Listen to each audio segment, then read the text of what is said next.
একটা জঙ্গলে একটা নেগড়ে বাঘ ছিল। একদিন মাংস খেতে গিয়ে তার গলায় মাংসের হাড় আটকে গেল।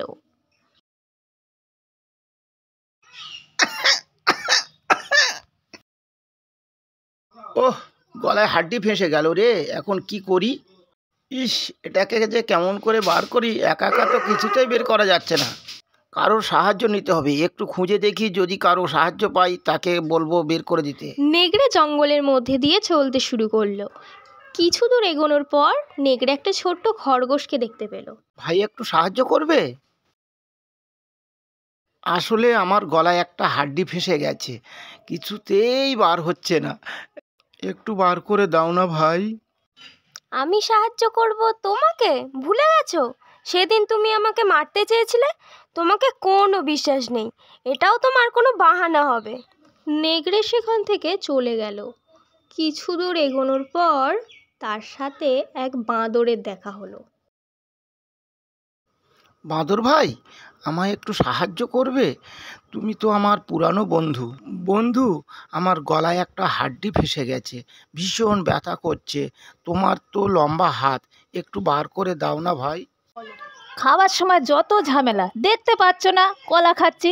এখন আর বিরক্ত করো না, যাও তো বাপু এখান থেকে। নেকড়ে মনের দুঃখে আবার হাঁটা শুরু করলো, আর মনে মনে ভাবলো, এবার যারই দেখা পাবো যেভাবেই হোক তাকে রাজি করিয়েই ছাড়বো। হাঁটতে হাঁটতে নেকড়ে নদীর তীরে এসে পৌঁছলো। সেখানে একটি বক মাছ ধরছিল। তার লম্বা ঠোঁট দেখে নেকড়ে ভীষণ খুশি হলো। আরে, এতক্ষণে আসল লোকের দেখা পেয়েছি। বকের তো বিশাল লম্বা ঠোঁট, বক খুব সহজেই আমার হাড্ডি বার করে দিতে পারবে। একে রাজি করাতেই হবে। জানো ভাই, এই নদীতে না অনেক মাছ আছে। তুমি একা পরিশ্রম করছো, তুমি চাইলে আমি তোমাকে মাছ খুঁজতে সাহায্য করতে পারি। তুমি আমাকে সাহায্য করবে? নেকড়েরা ভীষণ চালাক হয়। বিনা কারণে তুমি আমাকে সাহায্য করবে? এর পিছনে নিশ্চয়ই কোনো কুমতলব আছে। না না ভাই, তুমি আমায় ভুল বুঝছো। আমি সত্যি তোমায় সাহায্য করতে চাই, কিন্তু একটা সমস্যা আছে ভাই। আসলে আমার গলায় একটা হাড় ফেঁসে গেছে।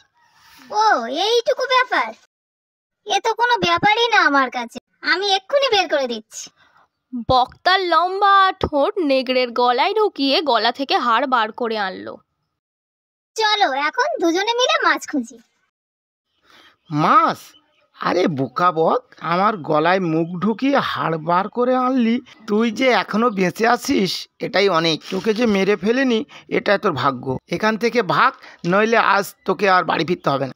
বক ভয় পেয়ে সেখান থেকে উড়ে চলে গেল। এই গল্প থেকে আমরা এই শিখলাম যে কাউকে যাচাই না করে বিশ্বাস করতে নেই।